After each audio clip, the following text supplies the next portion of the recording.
Salam aleykum. Quran-ı Kərimin nazil olan son bütöv surəsi Nəsr surəsi. Cəmi 3 ayədən ibarət olan bu surə böyük bir qələbənin və şükrün rəmzidir. Birinci ayədə Allah buyurur: Allahın köməyi və qələbə gəldiyi zaman. Nəsr, ərəb dilində yardım və zəfər deməkdir. Quran bizə xatırladır ki, əsl qələbə və uğur insanın öz gücü ilə deyil, yalnız Allahın köməyi ilə gəlir. İkinci ayədə bu zəfərin nəticəsi təsvir olunur və insanların dəstə-dəstə Allahın dininə daxil olduğunu gördüyün zaman haqq və həqiqət mütləq qalib gəlir. İnsanlar haqqı gördükdə kütləvi şəkildə ona tərəf axın edirlər.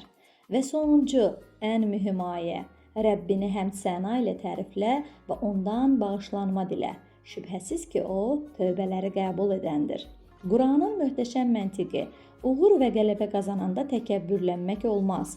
Əksinə, Allaha şükr etməli, həmd deməli və bağışlanma diləməliyik.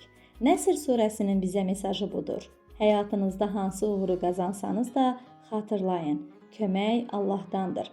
Sizə düşəni isə şükür və təvazökarlıqdır.